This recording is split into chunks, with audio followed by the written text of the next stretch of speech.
Are you looking for the perfect snack for this holiday season? Well, look no more. Namaste, I am Mini and welcome to my channel Foodotomic.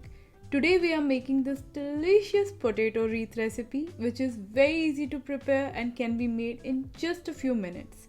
So, let's get started. We will start preparing the stuffing, for which add boiled potatoes to a big bowl. Then mash them roughly. The masher makes it a convenient process. You can also use a fork to do this step. I have used the pink potatoes, but you can use the normal ones too. Doesn't make much difference. Then we will add the rest of the ingredients.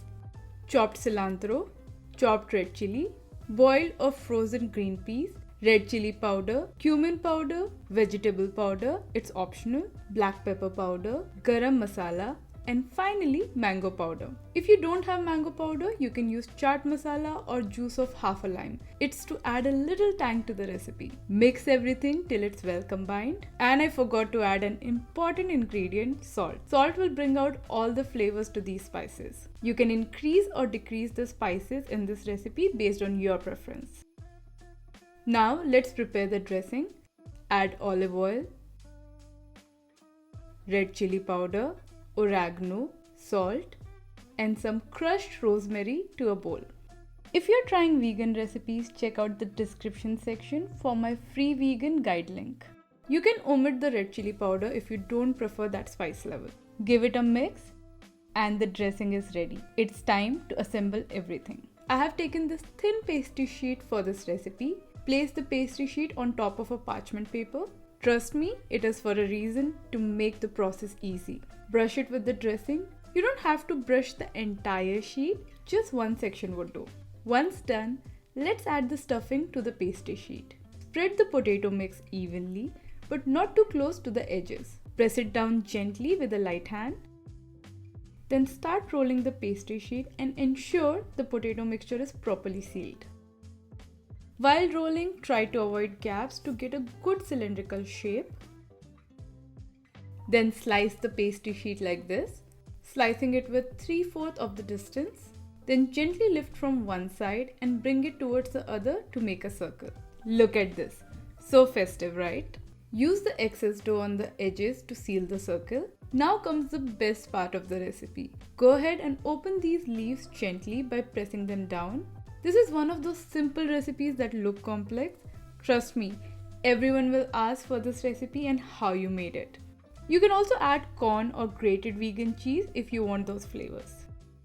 This is my favorite and go-to combination, and all my friends, especially the kids, love it. And there we go.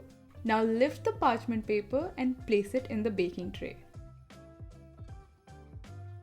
If you are new to veganism or want to try vegan recipes, I have an online cooking course especially for beginners on Udemy. I have added a special promo code for this holiday season.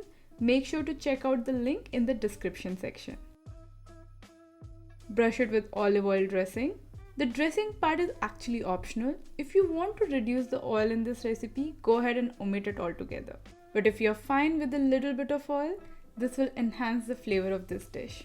This recipe can easily be prepared in an air fryer as well. I have prepared it both ways and it turns out perfectly. You can additionally sprinkle some sesame seeds or rosemary to give that festive vibe to this recipe. It's time to bake it for 7 to 10 minutes over 300 degrees Celsius in a preheated oven. And there we go. The vegan potato wreath is ready. I'm additionally brushing it with some vegan butter to add texture, but it's optional. You can do so many things with this recipe and customize as you choose. I love adding rosemary leaves and a sauce bowl to the center. It is always a big hit at parties and get-togethers, and you can prepare the stuffing in advance and assemble it in no time. So, what do you think about this easy recipe? Let me know in the comments if you're going to try it. If you liked this video, do give it a thumbs up, click on that bell icon to receive regular updates, and I'll see you soon with another interesting vegan recipe. Until then, bye.